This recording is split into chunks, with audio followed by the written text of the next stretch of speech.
start. We have a couple of people who have joined in, and Kalpana is there. Hello, Kalpana. And I think we'll start. And as we go on, people will definitely join in, and we'll see about that. So first of all, I'll start the session with introducing what this series of interviews is about. Awareness series, coping up. This is session number 8. Uh, we've already had Erinda with us for a session prior to this, and unfortunately, the audio quality was not that good. But thankfully, the network and everything has worked out perfectly, and we've tested the voice at her end is also decent. What we're trying to do is Preeti Singh, who is a certified mental health first aider. She's actually done her certification from MHFA, a Mental Health Foundation. So, yeah, sorry, first aider, Mental Health First Aider Foundation. So, so when she wanted to initiate this process of bringing information about mental health directly from the mental health specialist. And my name is Aakshat Sinha. I'm an artist and a curator, and I'm helping Preeti in this initiative in conducting these interviews. Today we have with us Erinda Shah, who's the director and founder of Mental Health First Aid India. And I'm very thankful to have you here, Erinda. Thanks for joining us. Thanks, Akshat. This is my second time with you. I'm so happy to see that. I met Preeti when she joined the training. She came all the way from her city to Chennai to receive the mental health Right, first training. And I was so enthusiastic to see that people take so much of steps towards knowing more about mental health, understanding right, more about it. And yes, of course, sometimes it starts from our own personal need, whether someone close to us needs some support on mental health, or we ourselves may experience right, mental health issues throughout the life. But it goes beyond that. It definitely goes beyond that. And Preeti has been one of the examples of our people that we have trained on how she's right. leveraging her knowledge and the need to sort of spread and reach as much as possible. So I'm absolutely grateful, and thank you. And I'll be as much as possible as mental health first aid India to support as much as we can to support Right. Preeti and as well like-minded people who dare to talk about mental health. So thanks a lot and Absolutely. congratulations. I'm glad to be here. Yeah, thank you very much. And in the initial session, we had discussed about mental health in these challenging times. Today, we are going to try and address, uh, rather not even address, but decode the terminology between stress and anxiety, the terms and what goes behind them. I'm sure that there's a lot of confusion. They are very interchangeably used in our vocabulary. How can we define them? So maybe you could start telling us, Erinda, stress and anxiety, do they differ or are they similar? Okay, so thanks for the question. Is absolutely that's what we sort of do in our course. We try to Mm. educate people around mental health and mental illnesses. What is Right, anxiety? What is depression? Uh, is this important? What we think usually is that people who learn mental health should be whether doctors or counselors, psychologists. But actually, it is right, important. It's just like we learn about signs and symptoms of a physical illness. It's good to know right, about signs and symptoms of a mental illness, and it's good to know mhm, whether what are why am I feeling this way? Why am I thinking this way? Why am I unable to do things? So is this something that mhm, I should be worried about, or and keep it within me as struggle, or I should ask for help? So recognizing uh, and understanding what anxiety is, what stress is very important. So, right, but I'll just come to a certain point. I mean, I'll explain more about. I'll start with mental health. Huh? So right, not necessarily we need to sort of go to think immediately that mental health means mental illness. I try to explain even the last time to right, touch a little about it. But what is important is that we need to understand the terms mental health. We speak about stress today. It's become a cliche. I'm stressed. I'm depressed. I feel anxious. But is it really uh, what exactly illness like anxiety uh, it is? I mean, the person is feeling or is experiencing. So understanding the terms and understanding mental health will make us better know our emotion, where we stand today mentally, and how to Right. address that. So, with mental health, what does it mean? Mental health means, like, for example, today I got up in the morning and I had a good sleep. Okay, I did not have a disturbed sleep. So I was able to enjoy my breakfast and do my routine. I'm positive. My thoughts, my feelings are not interfering with my day to day routine. My Right. thoughts and my feelings are not pushing me towards isolating myself. My thoughts and my feelings and my behavior is not changed drastically. So mental health is a positive status, is an energy, is a good positive energy.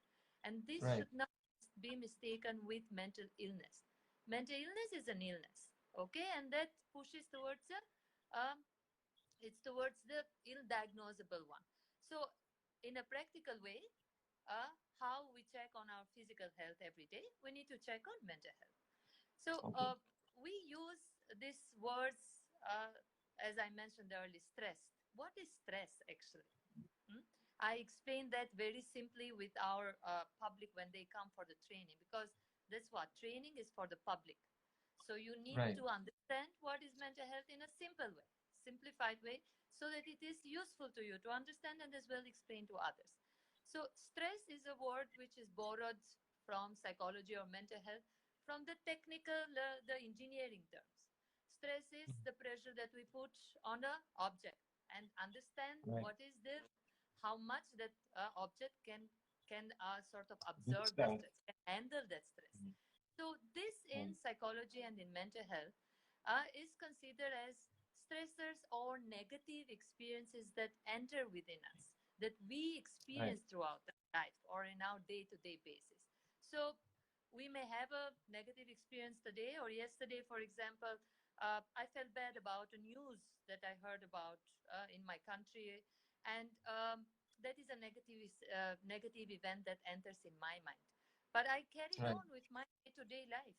So in this way, stressors accumulate within us, uh, and Okay. fill that sort of bucket.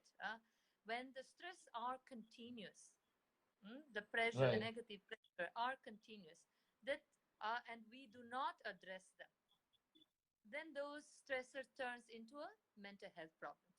So stress is Right. not anxiety. Mm. We are good to have some certain level of stress because it pushes us in life. It motivates us Right. to do things, to react to it, to reach to things, to prepare ourselves. Anxiety as well is necessity, is needed for us.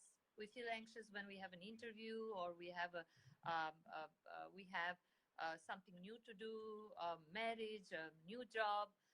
We feel anxious now, but it is normal. Right. We carry on with that. Once that event is finished, we are back to our normal life. But what Right. happens when this becomes much more, then it sort of manages us rather than we manage them. So, Right. first of all, stresses are what we accumulate, and anxiety is a way of how the stressors unmanaged translate into as sign and symptoms. So, I'm talking about anxiety in mental health, in mental as Right. mental health problem, not the routine anxiety that we feel daily or feel on a normal events and we are able to cope with. So Right. that's so the stressors. This is as a small and short explanation. It's every event in our life that we accumulate, and if Right. this becomes too much and we are unable, like for example, we feel very stressed about a conversation that we have had maybe with our manager, colleagues, or in family. Now, in time of COVID, we are at home and we Right. feel stressed about the situation, maybe our job or our finances or our studies. It is normal to feel stressed. It is okay. But COVID is filling ourselves with negative Yeah. thoughts, seeing all the days, every day, negative news, or as well too much of news, being within the Right. same space. So this adds to our is an overall is a negative event. So every each of us is trying to cope with it, keeping ourselves occupied, cooking, being with children, doing some job, reading books. So we are managing that stress level and reducing, or we are avoiding newses. If that's the creates stress, we are Right. avoiding. So if we do not address this, accumulate ourselves with a lot of newses and thoughts, then this translates becomes much more severe and translates into feeling anxious about it. What is anxiety? In overall, and Yeah. we simply explain it as a perceived threat. We Okay. have fears of something will happen. We fear something is going to happen, though that thing might not be around us. We perceive threat of being infected with COVID. We perceive a threat Right. that most Right. probably I'll lose my job. We perceive a threat that most probably economy will not be doing well. It will be tough. Right. Uh, and so that it depends how much we address it and how much we rationalize on that. That what is in my hand and what is not in my hand to do. Right. So that's a very basic difference between the two, where the stress becomes the accumulation of individual incidents happening in our life, which we kind of accumulate in a bucket, which then, if it overflows, leads could lead to mental illness. Uh, Yes. and anxiety is a perception of this stress, that expectation that this is probably going to happen, and that's uh, which is not even an event, becomes a stress for us. Yeah. See, the way how stress translate into translate not only in anxiety. Stress can translate into other forms like depression, anxiety, as we Right. mentioned, or becoming Right. dependent on substances. We to manage Right. stress, go and maybe drink more or smoke more. So. Uh, in this relation, as you made the question, relate stress and anxiety together, but stress can Right. translate into different forms of mental health problems, not only anxiety. As in this situation that we are in COVID, it Right. embarks more anxiety because the unknown is higher. But as Right. well, there are people who are experiencing depression. They are isolating Right. themselves. They are losing contact with each other, with other people, or Right. they're feeling like, okay, it seems like this is the end of the world. And so that's and as I can say as well at the same time is that COVID just happened. We all have our own accumulated emotions and experiences. So COVID is just adding to it. For some Right. who are Right. already an existing mental illness or had an existing mental health problem experiencing, this may Right. worsen it. But for the rest and most of us is a manageable situation. It's very Right. manageable and we can avoid. I feel anxious today. It's okay. It's okay. I can feel anxious and it's fine with that. I'll be able how to manage, but I'll be able to recognize that today I'm feeling more panicky, for example. Huh? So that Right. anxiety that we feel normal is okay. We can manage. But when that becomes a mental health problem that we should worry about is we need to look after some sign and symptoms and how persistent that is. If I may continue with some sign and Right. is that fine? Yeah. Yeah, yeah. So, So I mean, before you go into that, I just want to, okay. highlight how you mentioned that stress per se does not need to be a negative indicator only, or a negative factor only, because it also pushes an individual to do a lot of more things. Like in this situation, where probably economy might not be the same after COVID, and job security might not be the same, but it's also giving avenues for people to innovate and find new ways of doing Absolutely. things, Absolutely. right? So Absolutely. there's a Absolutely. positive formation that can be done. So Absolutely. before the positive can turn into something which is negative, I think it would be important to know about the science, which is what you are talking about right now. Yes, exactly. Yes, very rightly put that, yes, stress and anxiety are present with us. We can feel stress sometimes, but yes, it is what it pushes us to go ahead, and it can turn into a positive one. But yes, Right. rightly, when should we worry that stress turns into a mental health problems, and what are some sign and symptoms, simple one that we should look after, or we should look Right. to understand that okay, they should serve like those alert us that okay, it is time for me to ask for some help, or it is time for me to talk to someone close to me, in family member, if we see somebody really experiencing. So when it comes to some signs and symptoms of uh, a very low of stress, we do not, because stress is not just a diagnosable, it's part of our life. But when we see that we are uh, snapping at our, I mean, it's not part of our nature, but we are increasing our voice, we are loud, Mhm. or we are impatient in responding to something, and we feel irritated on situation which otherwise would have been just normal reaction.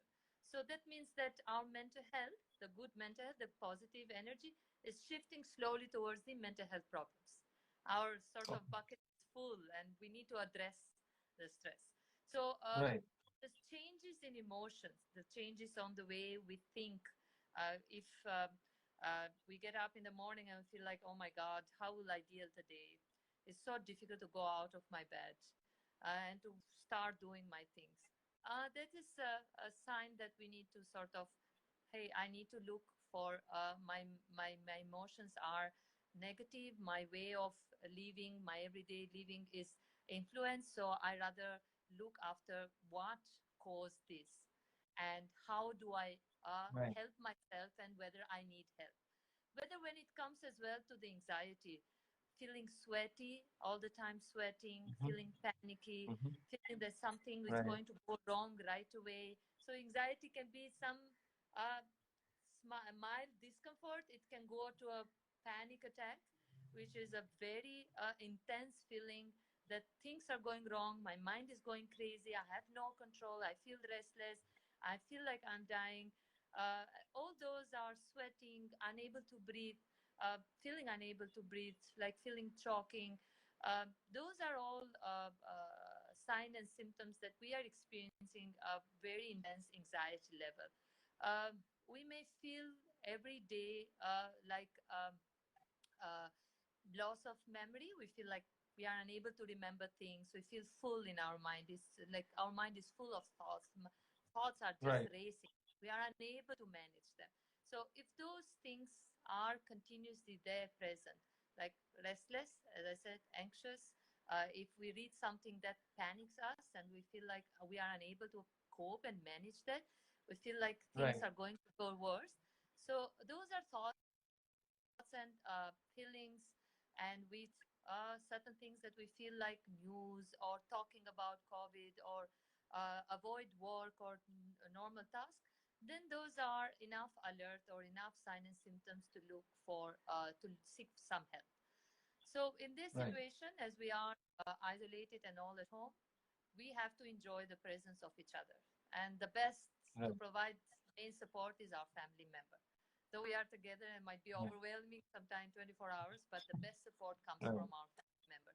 Reaching to someone and talking about your thoughts and feeling, the way how you are feeling continuously. And if this is more than 2 or 3 weeks, Right. then we definitely need to reach for some help.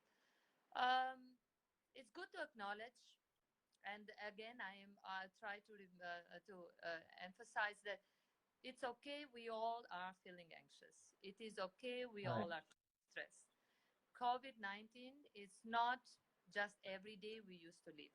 It's a traumatic event, and is a Right. collective uh, uh, trauma that we are all experiencing. So being Right. collective helps us dilute and say like, okay, we all together can will manage. So this is a way how to help yourself think about. So it's Right. okay to acknowledge and to reach to your family member and say that I think I need some help, and express your thoughts and feelings. And if it Right. persists longer, as I said, than 2 or 3 weeks, please do reach to, there are helplines for mental health Okay. professionals or your own doctor, GP. Um, or your own counselor or psychotherapist is absolutely right and is the best thing to do at this moment. Right. So, one thing that came to my mind when you were saying that, when you were talking about acknowledging and understanding these situations wherein we are responding in ways which are not necessarily the way we generally respond. We are more loud and we are more edgy at our things, a slight bit of panics at times. Uh, I'm not sure. I mean, so this is something that I would want to know from you. Uh, is this something that an individual can ascertain for themselves, or is it easier for somebody around them to notice these things and help? I'm just trying to understand, especially in a COVID situation where everybody, I mean, so generally in each house there are more family members staying together. Is it possibly the need of the hour of the individuals around you also to kind of, maybe tell you or how to approach this from a second person perspective? Yeah, thanks a lot for the question because at this time we all need to share responsibilities, and we as Right, individuals to carry our own responsibilities. So what we are right, doing in this time of COVID, we are all staying home because we want to right, keep our safe physically. We want right, to and as well to keep others safe, not only ourselves. So right, similarly, it goes in the same notion goes for mental health and our own emotion. If we right, are unable to realize or understand many of, I mean, the literacy on mental health in India is quite low. And what means right, literacy? Understanding mental health, having knowledge about it, having a positive attitude, and seeking for help early, at early stages. right, So right. that's the reason I said that let's explain mental health first, rather than, Yeah, then go further. First, we have to acknowledge that we all have mental health. And mental health is yeah, not only related with people who have a mental illness. So right, all of us need to look that we don't have a dry cough, we don't have fever, but at the same right, time, we are feeling okay mentally and we are emotionally well. The well being embraces all these two together. As we mentioned right, last time, mental health have an influence in physical health and vice versa. So this together right, makes a well. So if the person is unable to recognize but continues to right, be aggressive or to be different, any right, different, any different behavior, then it is the duty of somebody close to the person, a family member, to sort of reach and say, like, Erinda, I know it's. I'm little concerned because I can see that you are different or your behavior is different, and you are unable, for example, to sit every day for your job like you used to do before. Is there right, something that I can help with? How are you feeling? How you are right, experiencing? So we need to have that sensitive talk, genuine talk. It's not that we right, are going to do science onto that. It's just being genuine and asking the person, giving space for them to talk and express their feelings. They may be feeling shy, embarrassed, confused. right, Why am I feeling like this? The other people are not experiencing. Why me only? So, but as I said, every one of us has different capacity in handling the right, stress. right, Some are more and some is less. So we need to recognize that okay, today I don't feel all right, or this situation is really influencing my mental health. So it right, can be both ways. In case a person is unable to come across, the family member need to reach in a right, supportive way, non judgmental. Uh, Conversation like, we all are here experiencing, why are you behaving this way? Do right, deal with it. Those are not helpful. Recognizing that yes might be tough on you, maybe right, what are things that might be helpful, what do you think it will help, what sort of help you need, what can we do right, for you, do you need a professional to reach? Those are all conversations that can give space. Lend an ear, let them express right, how they are feeling and what they are thinking. So it's both ends responsibility. And of course, as adults, we need to be a little more careful with kids or young children right, who right, express their emotion in a different way. While they have their own, they move ahead with their games and activities. Of course, it has an influence. So as adults, we need to be a little more sensitive and approaching others in a caring way. So it's both ends responsibility, and that's what exactly we embark at MHFA. As citizens, we right, need to know as well mental health, and we need to play our own role. right. Right. So, right now you just spoke about how it's important to address the fears of a child. When you are speaking to a child, you speak differently, and probably to your partner, you would speak differently, and different age. Uh, statistics in terms of, because I understand that each individual is different, be it any age, gender, or whatever demographic. But are there any statistics to kind of tell us about the difference between men combating mental health situations, or women, or age wise? How, I mean, how does it differ? Does it differ a lot in the age and the gender? Okay, so in our country, I mean, mental health problem, mental illness is quite Right, prevalent. I can say that right. 1 in 10 experience a mental illness in life, and 1 in 20, as of now, experience depression, are Okay. diagnosed with depression and anxiety.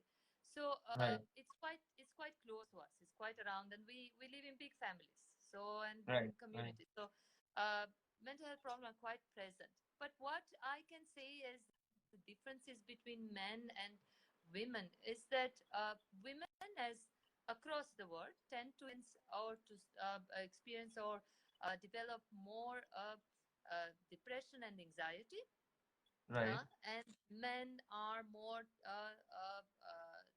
the trend is more towards substance use disorder and severe mental illnesses. Okay, So when we okay, talk of mental health or mental, like depression, anxiety, those are common mental illnesses.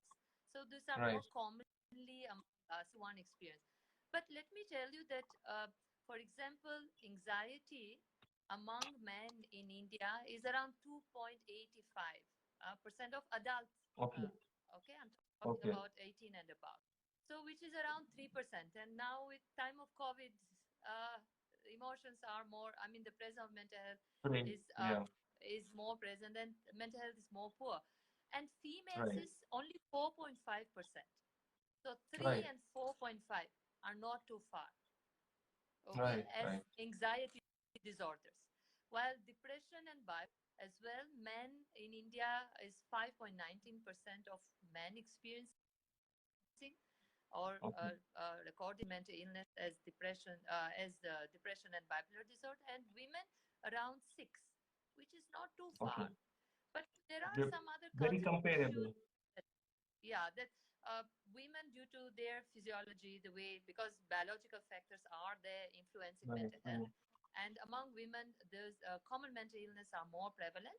The way how women physiologies, we are structured, hormones, and everything, and men tend to have more, develop more severe mental illness. Uh, in regard to age, the most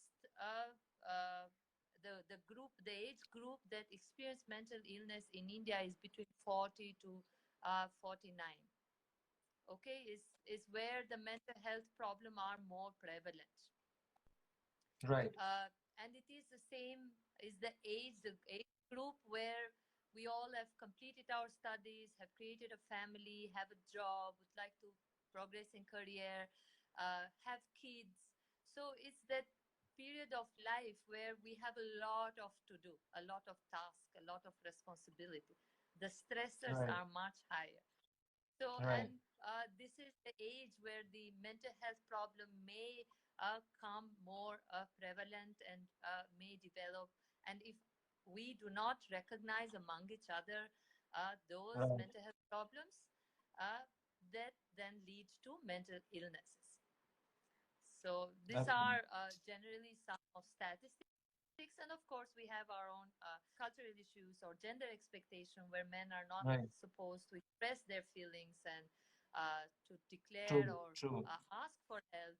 So, but yes, as I mentioned, depression, anxiety among women and men, yeah, have a difference, but is not that big. So, and Right. just one more information that I can say is that, for example, we need to note that though women suffer more of depression, anxiety, or common mental illness, Right. we have a higher number of men dying of suicide. So, True. mental illnesses are prevalent across gender and across classes, across Right. economy level, across education. So, those are, and that's why, again, I would like to highlight that we all have mental health and we all have to take care of it. Right, right. So it also reminds me how, I mean, when we discuss about differences between gender and age and different responses, another thing that came to my mind was how you spoke about stressors accumulating in a bucket, but stressors could also accumulate, say, in something like a volcano, which erupts. So there is a easy letting out of your stress by simple responses, and there can be loud responses. Because I think Absolutely. that would be related more to an individual's character, keeping Absolutely. within. Character, well, I would not want to talk about personality and character, but I'd like to talk more about knowledge. So, if we Right, realize stressors are influencing my mental health and I'm ready to right, understand what mental health is, then I'll be able to manage right, my stress as my mental health. It doesn't right, matter what right, character or gender I am or where I come from. So, right, if I know that if I allow stressors to fill my bucket and right, overflow, right, right. then then I have to learn how to manage it. So as you said, it can have a loud way, which, as I mentioned early, it translates into mental illness or the volcano, Mm-hmm. or it can have a slow way of sort of like the pressure cooker. Right, The whistle comes once in a while. So you manage your stress. You let right. the stress flow. So what do Steam you out. do Yeah. for this? I mean, it is individual action. Uh, Right, like if we had people writing or communicating with us and tell us like when you feel not comfortable or you feel that you feel upset or you feel low or very anxious or restless, what do you do right, at the end of right, the day or at an event? You take some activities that makes you feel better, no, and shift that right. poor mental health towards a good mental health. You read a book, maybe you Mm-hmm. listen to music, you have a conversation Right, with a friend, or you call your counselor. So those are small activities, and that's why we are mentioning that in time of COVID, our coping right, doesn't need any large technique. It's our small things that we do daily. Our prayers, right, or getting together as family and having conversation about the larger family or events that happy events that we have had in the past, rituals, right, following rituals, yoga, meditation, mindfulness, listening to music, as I mentioned earlier, or following something that I like to do, like painting. So, whatever makes right, you feel better is very important to be done. We can't wait right. for something huge to cope. No, those small things help Small things. manage the stress bucket, reduce the stressor, it to the level. So, avoiding that uh, abruptive erosion. Am I? Can you hear me? I can hear you, but for some reason your video seems to be buffering. Uh, Maybe it's just a Wi-Fi. Yeah, that's better now. We're back. I can't hear you, Irinda, for some reason.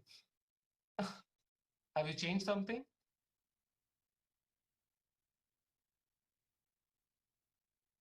Say something, Irinda.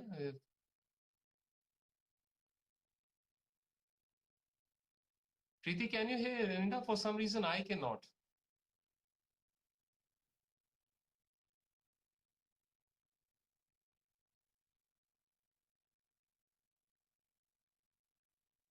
Um,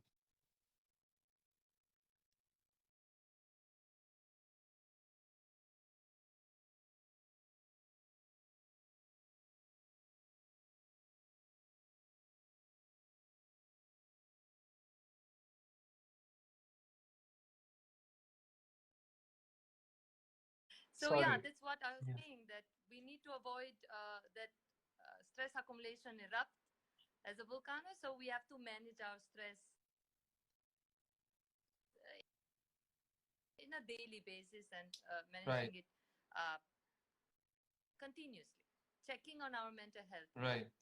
Every day, like we Uh, check on mm, our physical health. Actually, we've kind of run out of our time that we had planned for ourselves. But in any case, there's one thing that I really, like what you mentioned. Apart from understanding and helping out each other, one important thing that you mentioned was knowledge and how knowledge can make us uh, make things easier for us when we understand about the mental health and how mental health is important, what can be the terminologies and what can be the triggers and what can be the signs to understand how and when we need the support. Uh, I mean, as a final thing, I would really uh, like to. I would just like to ask you if you could summarize maybe what are the top three things to, that you would want to kind of share with our listeners. You can't hear me?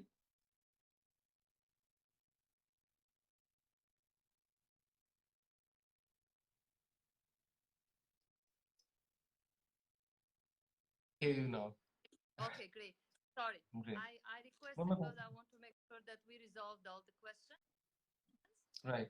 as sort of answers to it, or is there something more that you'd No, no, like? I just wanted you to kind of summarize and let our listeners know what would be your top three things to, kind of understand about this, something to remember from this session. Main key points. Okay, yeah, the main key points again, I'll mention that has to do with recognizing your feeling, thoughts, and emotion and behavior. Right, And first and foremost, it's okay. It's fine that we can feel sometimes anxious or stressed or unhappy, or sometimes we want to just feel or be on our own self. It's absolutely right. right, It's absolutely normal in this situation under COVID. We all are right, experiencing it in different way, different level. But right, yes, we need to sort of understand that it's pushing our mental health towards the poor mental health. But we need to engage with our own day-to-day activities that help us feel better at the and cope with this situation. So it's very important to check on your mental health and right, stay positive and engage with activities that help you in this process. right, And yes, of course, I'd like to thank you again to you, both of you, for trying to send as much as possible education and messages and information to public who right. is. And I'd like to thank you for the one attending the session. And sorry for the interruption, technology, but at the same time, is technology is helpful. So yeah, let's stand positive and hopeful and keep our Spirits perspective. up. Yeah, keep our perspective that things will move on and reach for help when it is required, when you feel it that you need help. Right. So on that positive note, I'm really thankful, Erinda, and you don't need to apologize. Technology is something that is there as a stress factor as well, and although being a medium to help us out to connect, I'm sure that everybody would have understood the basic core idea that you have shared through the session, be it knowledge, understanding of symptoms, keep staying positive, and being accepting the fact that mental health challenges can are there with everyone and to be able to manage them better. I would like to thank all the listeners and any feedback, any questions, we look forward to a response from them and we'll continue to bring more mental health specialists to the fore, answering your questions, talking on topics which are very relevant in these times and generally in our mental health. Uh, you can log on to our Facebook and Instagram page and learn about those. Uh, Thank you very much. Thank you Thanks, very much, Akshat. Erinda. Yeah, Thanks. Very nice right. talking to Bye-bye. you. Take Bye. care.